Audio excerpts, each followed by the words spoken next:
நீண்ட நாட்களாக ஒரு விஷயம் நிறைவேறாமல் தள்ளி போய்க் கொண்டே இருக்கிறதா? கவலைப்படாதீர்கள். வேண்டியதை அப்படியே கொடுக்கும் உங்கள் அப்பன் முருகன் இன்று உங்கள் கதவை தட்டுகிறார். 6 வாரத்திற்குள் உங்கள் கோரிக்கை நிறைவேற இதோ ஒரு சக்தி வாய்ந்த மந்திரம். உங்களுக்கு நம்பிக்கை இருந்தால் மட்டும் வேலுண்டு வினை இல்லை என்று கமெண்ட் செய்யுங்கள். முருகன் உங்கள் கோரிக்கையை நிச்சயம் நிறைவேற்றுவார்.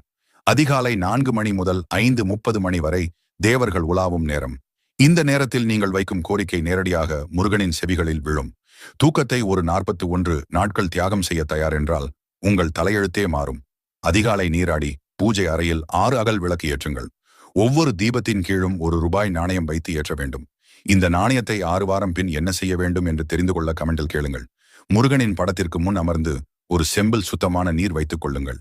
பிறகு ஓம் ரீம் வசியமான் சரவணபவ ருண விமோசனனே போற்றி. இந்த மந்திரத்தை தினமும் 27 முறை அல்லது 108 முறை சொல்லுங்கள். இந்த நேரத்தில் உங்கள் ஆழ்மனம் மிக தெளிவாக